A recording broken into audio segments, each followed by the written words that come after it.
नमस्कार दोस्तों। आज की क्लास में हम देखेंगे मैथ के कुछ महत्वपूर्ण क्वेश्चनों को जो कि हर एग्जाम में कहीं न कहीं बार बार पूछे ही जाते हैं। तो इन प्रश्नों को एक आसान तरीके से लगाएंगे जिसका कुछ ही सेकंड में आंसर आएगा। तो देखिएगा आज का पहला प्रश्न। आज का जो पहला प्रश्न है एक कड़ी से लिया गया प्रश्न है। इस प्रश्न को हल करिएगा, अपना आंसर खुद लिखिएगा। लगेगा तो ठीक, नहीं तो देखिएगा इस प्रश्न को कैसे हल करेंगे। तो करड़ी का जब भी इस तरह का प्रश्न हमसे पूछा जाएगा, करड़ी का जब भी इस तरह का हमसे प्रश्न पूछा जाएगा तो उसका एक ही तरीका होता है कि इसको हम पीछे से लगाना स्टार्ट करते हैं। इसको हम क्या करते हैं, पीछे से लगाना स्टार्ट करते हैं। मतलब पीछे से इसको हल करेंगे, जो आएगा उसको आगे ऐड करते हुए हम आगे बढ़ते चले जाएंगे और हमारा आंसर आ जाएगा। तो पीछे से यदि आप हल करेंगे तो रूट 144, रूट में 144 किसका मान होता है, यह 12 का मान होता है। यानी रूट में 144 का मान कितना होता है, 12 होता है। अब इस 12 को इस 52 में जोड़ दीजिए। किस में जोड़ दीजिए, 52 में जोड़ देंगे। तो 52 में जोड़ देंगे तो रूट में बन कितना जाएगा, रूट में पहले से 52 था और हमने 12 जोड़ दिया तो रूट में कितना बन जाएगा, 64 बन जाएगा। और रूट 64 का मान कितना होता है, रूट 64 का मान कितना निकल के आएगा, 8 निकल के आएगा। अब ये जो 8 है ना, इसको प्लस यानी इसमें जोड़ दीजिए। ये जो 248 लिखा है, इस 8 को इसी में जोड़ दीजिए। तो 248 में इस 8 को जोड़ेंगे तो कितना बन जाएगा, 256 बन जाएगा। कितना बन जाएगा, 256 में बन जाएगा। और ये रूट है तो पहले से रूट रहेगा ही। तो रूट में अब कितना बन गया, 248 की जगह या 8 जोड़ने से कितना बन गया, 256। यानी रूट में कितना बन गया, 256। अब जो रूट में 256 होता है यह किसका मान होता है, 16 का मान होता है। किसका मान होता है, 16 का मान होता है। इसलिए हमारा जो बी वाला ऑप्शन है एकदम सही हो जाएगा। आगे देखिएगा अगला प्रश्न। अगले प्रश्न में क्या पूछा है, इसमें पूछा है कि यदि 5a-2b, यदि 5a-2b अनुपात 2a+b बराबर 7:10 हो तो a अनुपात b का मान क्या होगा। वो कह रहा है 5a-2b अनुपात 2a+b बराबर 7:10 है। तो a और b का मान क्या है यही बताना। जो इसमें a और b जगह जगह लिखा है ना, उसी का मान हमसे पूछ रहा है कि a और b का मान क्या होगा, वही बताना है। और एक चीज़ नोट करिएगा, ये जो पहला अनुपात होता है ना, पहला अनुपात पहले का आंसर होता है और ये दूसरा अनुपात जो होता है दूसरे वाले का आंसर होता है। मतलब इधर एक अनुपात ये लिखा, एक अनुपात ये लिखा, इधर एक अनुपात ये लिखा, एक अनुपात ये लिखा और बीच में बराबर लिखा। तो साफ साफ कह रहा है कि इन्हीं का मान इस बार लिखा है। तो पहले वाले अनुपात का जो मान होता है पहले वाला होता है, दूसरे वाले का अनुपात का जो मान होता है वह दूसरा वाला होता है। यानी ये चीज़ तो क्लियर हो गई कि 5a-2b की वैल्यू कितनी आनी चाहिए, 7 आनी चाहिए। और 2a+b का मान कितना आना चाहिए, 10 आना चाहिए। कितना आना चाहिए, 10 आना चाहिए। तो हम पहला ऑप्शन उठाते हैं। हमसे क्या पूछा, ए बी का मान पूछा, मतलब पहले ए लिखा है फिर क्या लिखा है, बी लिखा। तो हम पहला वाला ऑप्शन उठाते हैं, ए और बी। तो ए की जगह कितना रखना है, 2 रखना। तो 2 रखेंगे तो कितना होगा, 10। और बी की जगह कितना रखना है, 3। बी की जगह 3 रखेंगे तो कितना होगा, 3 दूना 6, माइनस का चिन्ह है तो माइनस लगा लीजिए। 10 - 6 करने पर कितना आ रहा है, 4 आ रहा है। और वो कह रहा है कि 7 आना चाहिए। मतलब पहला वाला ऑप्शन नहीं होगा। दूसरा ऑप्शन चेक करते हैं। दूसरा वाले में ए का मान कितना दिया है, 3। जब 5 के साथ 3 का मान रखेंगे तो कितना बनेगा, 15। माइनस है तो माइनस लगाइएगा। 2b, बी का मान कितना दिया है, इसमें 2 दिया है तो 2 रखेंगे तो कितना होगा, 2 दूना 4। 15 - 4 करेंगे तो कितना आएगा, 11। और लाना कितना है, 7। मतलब बी वाला ऑप्शन भी नहीं होगा। सी वाला देखते हैं ना। सी में क्या दिया, 3 और 4। यानी पहला वाला ए, यानी ए का मान 3 दिया और बी का मान कितना दिया है, 4 दिया। देखते हैं इससे होता है क्या। तो 3, ए का मान कितना रखिएगा, 3। तो 5 3 कितना हो जाएगा, 15। माइनस है तो माइनस लगाइएगा। 2 है तो 2 लिखिएगा। और बी का मान कितना है, बी का मान कितना दिया है, 4। यानी इसको 8 करिएगा। 4 दूना 8। 2 में किससे गुणा करना है, 4। बी का मान 4 रखेंगे तो 4 दूना 8। 15 - 8 करेंगे तो कितना आ जाएगा, 7 आ जाएगा। कितना आ जाएगा, 7 आ जाएगा। वही लाना था। एक बार इसको भी चेक करते हैं। तो टू ए का मान कितना रखना है 3, 3 रखेंगे तो कितना होगा 6, और बी का मान कितना रखना है 4 रखेंगे तो कितना होगा 10। यानी दोनों जगह ये क्या होगा, आंसर एकदम सही आ रहा है। 7 और 10 लाना था, 7 और 10 आ रहा है क्या रखने पर, 3 और 4 रखने पर। इसलिए हमारा जो सी वाला ऑप्शन है 3:4 एकदम सही होगा। यानी ए अनुपाते बी का मान कितना बताएंगे 3:4। ए का मान 3 है और बी का मान 4 है। आगे देखिए अगला प्रश्न। अगले प्रश्न में क्या पूछा, इसमें पूछा गया है कि 3 घंटियाँ क्रमशः 9 बजे, 12 बजे और 15 मिनट पर, मिनट नहीं बजे नहीं मिनट है ना, मिनट है, 3 घंटियाँ क्रमशः 9 मिनट पे, 12 मिनट पे और 15 मिनट के अंतराल पे बजती हैं।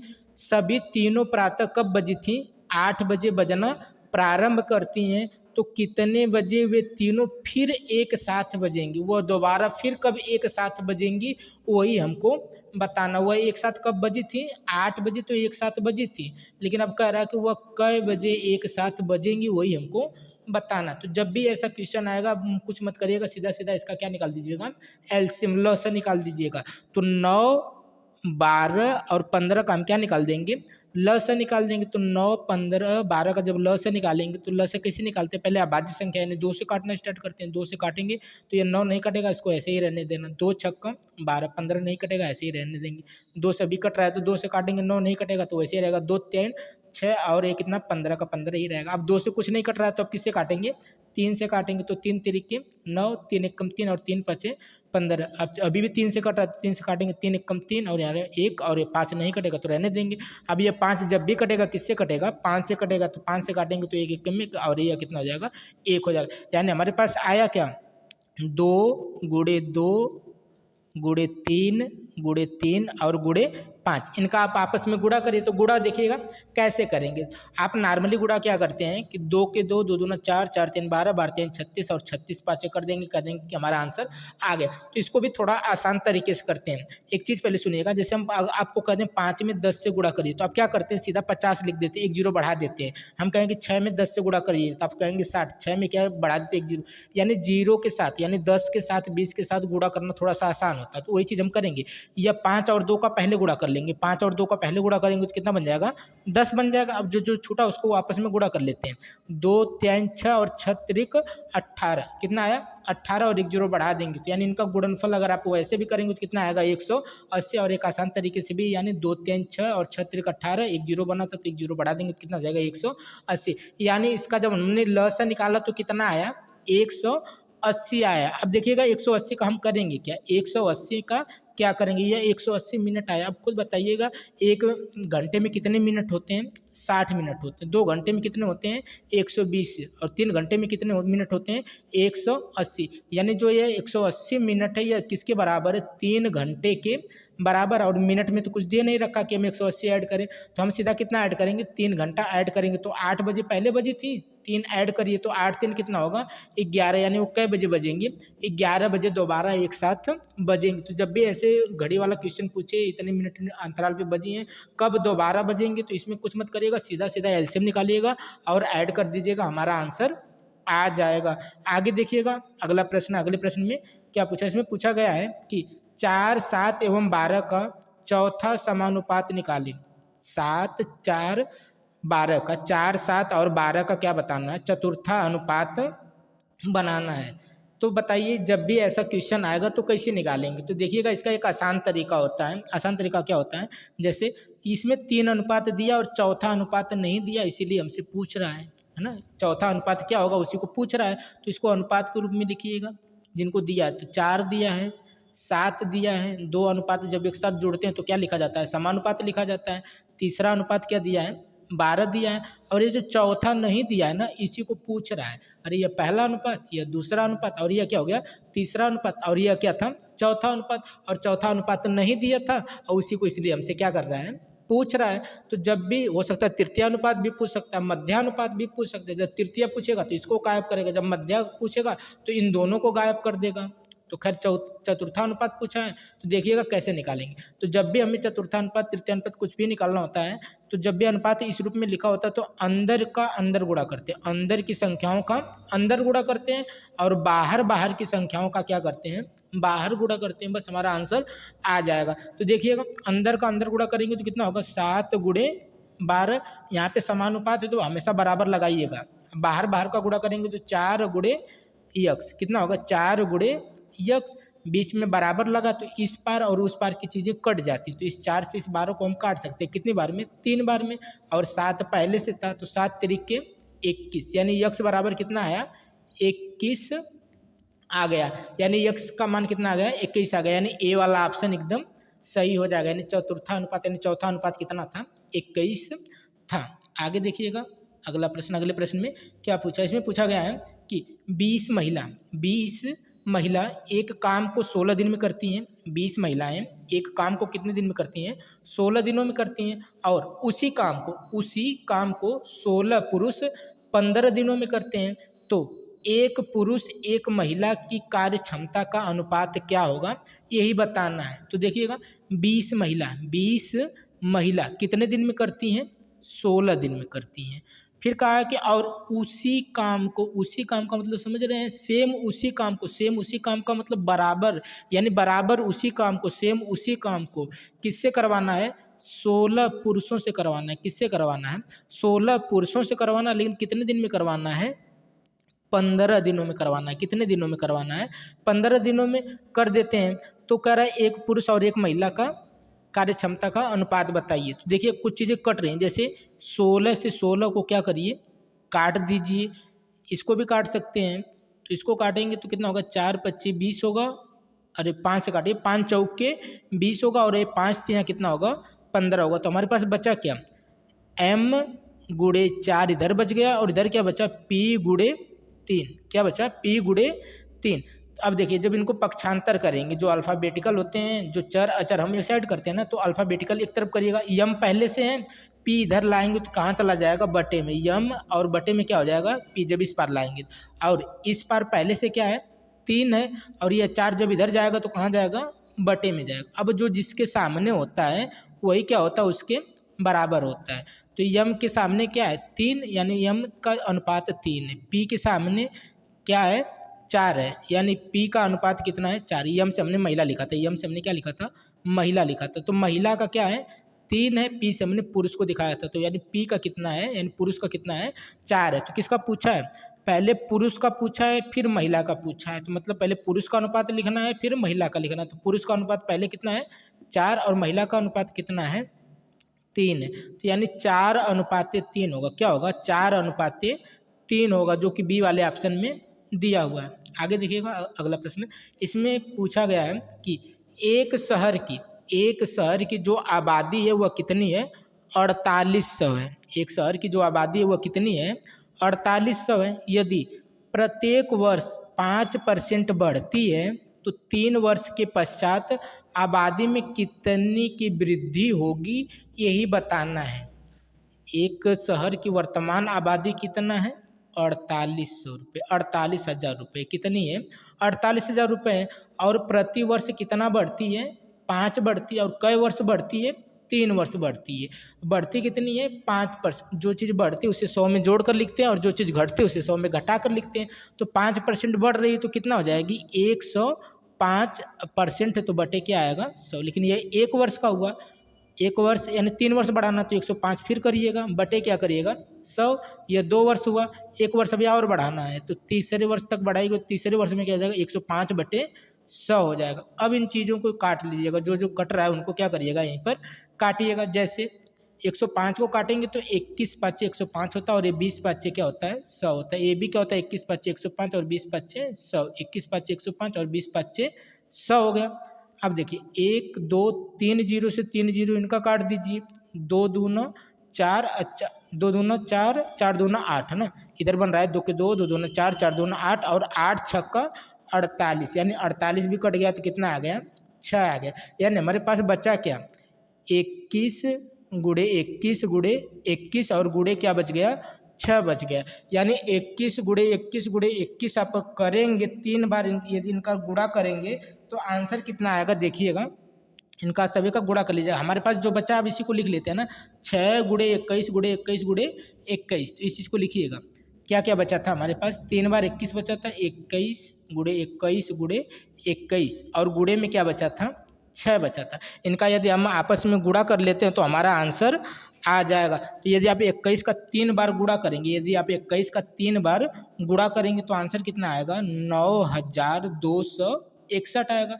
अब 9261 में अभी किससे गुणा करना है, 6 से गुणा करना है। 6 से गुणा करेंगे तो कितना आएगा, 6 एकम 6 और 6 छवा के 36 को यहाँ पे 6 हासिल 3 का, 6 दूना 12, 12 3 कितना हो जाएगा 15, 15 को 5 हासिल 1 का और 9 छक्का का 54, 54 एक कितना होगा 55 होगा। यानी 55,566 कितना हो जाएगा 55,566। लेकिन उसने यह चीज़ नहीं पूछी है कि कितनी हो जाएगी, उसने यह चीज़ पूछी है कि कितने की वृद्धि हो जाएगी, कितने की वृद्धि हो जाएगी, यानी कितनी पहले थी अब कितनी हो रही, यानी कितना बढ़ रही वो चीज़ बताना। तो पहले कितनी थी 4800 थी, कितनी थी 48,000 थी। तो अब देखेंगे 48,000 अगर इसमें से घटा देंगे तो जो बढ़ा होगा वो चीज़ निकल के आ जाएगा। तो इनको घटाइएगा, यहाँ पे 0 तो 6 ही आ जाएगा, 0 तो 6, यहाँ पे 5 ही आ जाएगा।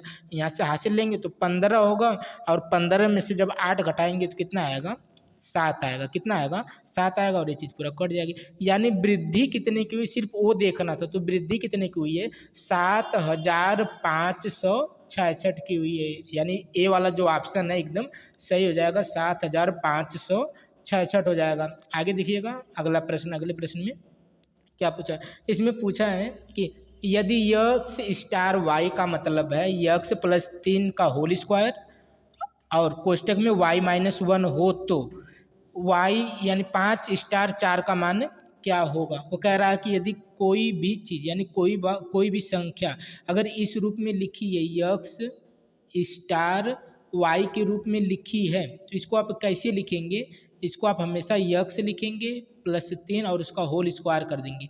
यानी पहला वाला यक्स लिख के उसके साथ 3 और होल स्क्वायर कर देना है और कोष्टक में दूसरे कोष्टक में y के साथ क्या करना है, यानी दूसरे के साथ -1 करना। मतलब वो कह रहा है इसी रूप में लिखना। तो कह रहा है 5 स्टार 4 को कैसे लिखेंगे, 5 स्टार 4 को आप कैसे लिखेंगे वही हमसे पूछ रहा है। यानी वो साफ साफ कर रहा है जो यक्स की वैल्यू वो कितना है 5, वाई की वैल्यू कितनी है 4। मतलब जहाँ जहाँ यक्स है वहाँ वहाँ हम क्या रखेंगे 5 और जहाँ जहाँ वाई है वहाँ वहाँ हम क्या लिखेंगे 4 लिखेंगे। तो यहाँ पर यक्स है ना तो यहाँ पर लिखिए 5 प्लस में 3 है तो 3 लिखिएगा, होल स्क्वायर है तो होल स्क्वायर कर दीजिएगा। वाई की जगह हम क्या रखेंगे 4 रखेंगे, माइनस तो -1 है तो 1, 5 3 8 और 2 करेंगे तो कितना होगा 64 होगा। कितना होगा 5 3 जोड़ेंगे 8 और 8 का वर्ग करेंगे तो 64 होगा। 4 में से 1 घटाएंगे तो कितना होगा 3 होगा, कितना होगा 3 होगा। और जब कोष्टक हटता है तो बीच में क्या लग जाता है गुणा, यानी 64 गुणा 3 करेंगे हमारा आंसर आ जाएगा। तो गुणा करिएगा 4 3 12, 12 को लिखिएगा 2 हासिल 1 का 36 18, 18 1 19 यानी 192 जो कि ए वाले ऑप्शन में दिया हुआ है। आगे देखिएगा अगला प्रश्न, इसमें पूछा है कि एक चक्के की त्रिज्या, एक चक्के की त्रिज्या 21 सेंटीमीटर है। एक चक्के की जो त्रिज्या वो कितनी है 21 सेंटीमीटर है। 924 मीटर की दूरी तय करने के लिए वह कितना चक्कर लगाएगा। तो जब भी चक्कर त्रिज्या यानी दूरी ना, दूरी कितनी दूरी तय किया, चक्के पहिए वाला जब भी क्वेश्चन आएगा ना दूरी से संबंधित चक्के पहिए वाला जब भी क्वेश्चन आएगा तो इसके लिए एक फार्मूला होता है। फार्मूला लिखिएगा क्या होता है, दूरी बराबर चक्करों की संख्या गुणे परिधि, गुणे परिधि। आप कहेंगे कि परिधि इसमें कहाँ से आ रही है, जब आप एक पहिया एक चक्का बनाएंगे तो वह एक गोलाकार का बनेगा।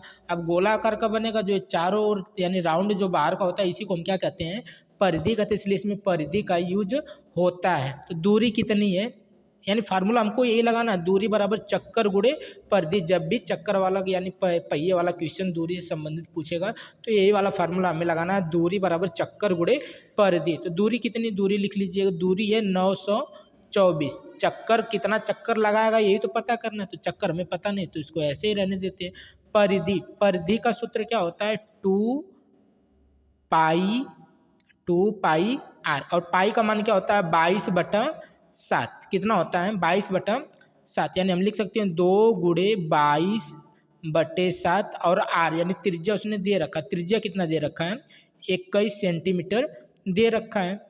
अगर हम इसको काटें तो 7 तिरिक के क्या होगा 21 होगा। अब हमारे पास बचा क्या, इधर क्या बचा 924 24 इधर बचा चक्कर और गुड़े, 2 गुड़े 22 गुड़े 3, 2 गुड़े 22 गुड़े 3 करेंगे तो कितना आएगा, 2 3 6 यानी 22 गुड़े 6 करिएगा, देखिएगा कितना आता है, 6 दूना 12 को 2 हासिल 1 की, 6 दूना 12 1 13 यानी कितना आएगा 132, यानी चक्कर गुड़े 132। अब एक चीज़ बताइएगा, अगर ये चीज़ गुड़े में 132 अगर इसको इस पार लाएंगे, यदि बराबर के हम इस पार लाएंगे तो जो ये 132 गुड़े में इधर आके कहाँ चला जाएगा, बटे में चला जाएगा, यानी 132 से हम क्या करेंगे इसमें भाग दे देंगे, किसमें 924 में हम किससे भाग दे देंगे, 132 से भाग दे देंगे, इधर गुड़े में था, जब इधर लाएंगे तो भागे में हो जाएगा। अब 132 से यदि अपन 924 को काटेंगे तो ये 7 बार में पूरा पूरा कट जाएगा, कितनी बार में कट जाएगा, 132 से यदि आप 924 को काटेंगे तो 7 बार में ये पूरी तरह कट जाएगा, यानी कितना आया, चक्कर बराबर कितना आया 7 मीटर आया। और आंसर किस में पूछा है, सेंटीमीटर में पूछा है। अच्छा बताइएगा 1 मीटर में कितना सेंटीमीटर, 100 सेंटीमीटर, तो 7 मीटर में कितने सेंटीमीटर, 700 सेंटीमीटर, यानी कितनी चक्कर लगाएगा, यानी कितनी दूरी तय करेगा, यानी चक्कर जो लगाएगा वो कितना लगाएगा, 700 लगाएगा, यानी इसका आंसर क्या हो गया 700 एकदम सही हो जाएगा, जो कि सी वाले ऑप्शन में दिया हुआ है। आगे देखिएगा अगला प्रश्न, अगले प्रश्न में क्या पूछा गया है, इसमें पूछा गया है कि x1 x2 और x3 का जो औसत है वह 14 है, x1 x2 और x3 का जो औसत है वह कितना है 14 है।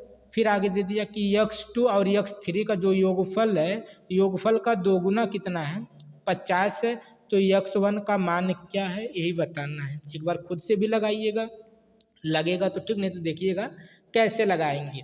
कौन कौन लोग हैं, x1 है, x1 है, x2 है और कौन है x3 है, इनका जो औसत दिया है कितना है 14 दिया है, यानी वो कहना चाह रहा है कि सबके हिस्से में कितना कितना आ रहा है 14 14 आ रहा है। औसत जो होता है वो सब में होता है ना, तो 14 आता है, तो 14 गुणे 3 कर लीजिए, 14 गुणे 3 करेंगे तो कितना हो जाएगा 42, यानी इनका यदि योग देखा जाए औसत में कुल संख्या से भाग देंगे तो योग निकल के आ जाता है। तो 3 संख्याओं का जो औसत था कितना था 14 था, जब प्रत्येक का 14 14 अगर मान लिया कि औसत, यानी औसत के रूप में मान लिया कि सबका कितना कितना है 14 14, अगर सबका 14 14 है तो कितना होगा 14 3 42, यानी कुल मिलाकर कितना योगफल होगा 42 होगा।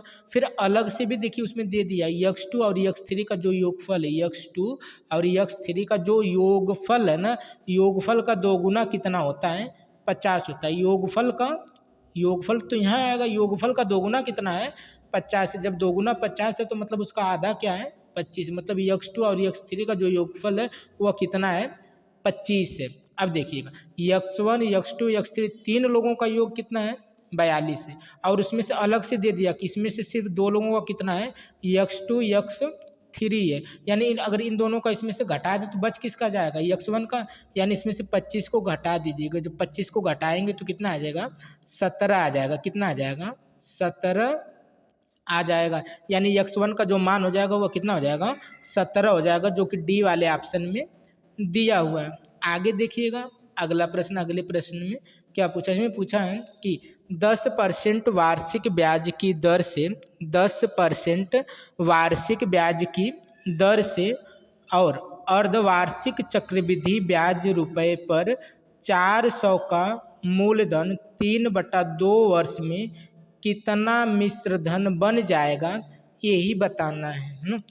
तो 10% ये भी ठीक है, अर्धवार्षिक अभी जो 3/2 वर्ष दिया ना यही कंफ्यूज करता है। तो एक चीज़ समझिएगा, जब भी चीज़ें ऐसी दी हों ना तब उसके लिए हम क्या करेंगे, इधर देखिएगा, जैसे अगर कोई चीज़ 10% है और 2 वर्ष का समय, ध्यान दीजिएगा, अगर 10% 2 वर्ष का समय है, एक चीज़ नोट करिएगा, यदि दर को हम आधा करते हैं तो समय को हमें क्या करना होता है दोगुना, यदि हम समय को आधा करते हैं तो दर को हमें क्या करना होता है दोगुना, ये चीज़ हमेशा होती है। यदि हम दर को आधा करेंगे तो समय को दोगुना, यदि समय को दोगुना करेंगे तो दर को आधा, जैसे समझिएगा यदि हम दर को आधा कर रहे हैं, दर को आधा करेंगे तो कितना होगा 5, अगर यदि इससे आधा करेंगे तो इसे दोगुना कर रहा हूँ 2 दूना 4। यहाँ पर देखिए 10 गुणे 2 कितना होता है 20 और 5 चौकी कितना होता है 20। यदि आप इसे आधा करेंगे तो इसे दोगुना करना होगा, इसे दोगुना करेंगे तो कितना होगा 20 और 20 एक कम 20, यानी फिर वही चीज़ मिलेगी। यानी हम यही चीज़ बताना चाह रहे हैं, यदि आप दर को आधा करेंगे तो समय को दोगुना करना पड़ेगा, यदि समय को आधा करेंगे तो दर को दोगुना करना होगा, बस यही लॉजिक इसमें लगेगी। तो दर कितना दिया हुआ है 10%, दर कितना दिया हुआ है 10%, और वर्ष कितना दिया हुआ है 3/2। 3/2 का मतलब होता है 1.5, 3/2 का मतलब क्या होता है 1.5 वर्ष, यानी वह कितना लिखा हुआ है 1.5 वर्ष। यदि हम इसे आधा करें, इसे हम आधा करके कितना कर दें 5% कर दे, तो इसे दोगुना करना होगा, 1.5 का दोगुना क्या होता है 3 वर्ष। यानी अब यह क्वेश्चन ऐसा बन गया कि 400 रुपये की राशि है, 5% की दर है, 3 वर्ष में कितना उसका चक्रवृद्धि ब्याज यानी मिश्र धन कितना होगा। यानी क्वेश्चन अब क्या बन गया 5% की दर है और कितने वर्ष के लिए 3 वर्ष के लिए, मूलधन तो 400 था। अब बस इसी को हल कर देंगे, हमारा आंसर आ जाएगा। तो याद रखिएगा दर कितनी मिली है 5% और समय कितना मिला है 3 वर्ष। तो लगाइएगा मूलधन कितना है 400, तो 400 लिखिएगा, गुणे कितने वर्ष तक 3 वर्ष तक, तो 1 वर्ष 2 वर्ष 3 वर्ष, लेकिन किस हिसाब से बढ़ना है 5% की दर से बढ़ाना है। 5% की दर से बढ़ाएंगे तो 100 में जोड़कर लिखेंगे, यानी 105/100, 105/100 और 105/100। 3 बार इसलिए लिख रहे हैं क्योंकि 3 वर्ष हो गया था। कितने वर्ष हो गया था 3 वर्ष, और 105 इसलिए लिखे क्योंकि जब भी हमें आगे जाते हैं या वृद्धि दिखाते हैं तो 100 में जोड़कर लिखते हैं, इसलिए 105/100, 105/100 हमने 3 बार लिख दिया। अब इन चीज़ों को क्या करेंगे हम काट लेंगे। तो देखिए काटिएगा, जैसे 21 से ऊपर काटिए, 21 × 5 = 105 और 20 × 5 = 100, इसको काटिएगा 21 और इसको काटिएगा 20, इसको काटिएगा 21 और इसको काटिएगा 20। तो नीचे क्या बचा, जैसे 2 0 से 2 0 काट दीजिए, 2 दूना 4, 4 से इसको पूरा खत्म कर दीजिए, बचा क्या 21 × 21 × 21 बटे में क्या बच गया 20। 21 × 21 × यदि आप 3 बार करेंगे, यानी 21 का अगर 3 बार गुणा करेंगे तो कितना आएगा 9261, और यदि इसमें आप किससे भाग देंगे 20 से भाग देना, जब 9261 में आप 20 से भाग करेंगे तो कितना आएगा 463.05, 463.05, जो कि बी वाले ऑप्शन में दिया हुआ है। तो आज के यही कुछ प्रश्न थे, आशा करेंगे कि सभी प्रश्न आपको समझ में आ गए होंगे। यदि आपको ये प्रश्न समझ में आए हो, वीडियो अच्छी लगी हो, तो वीडियो को लाइक शेयर एंड चैनल को सब्सक्राइब कर लीजिएगा। मिलते हैं अगले वीडियो में।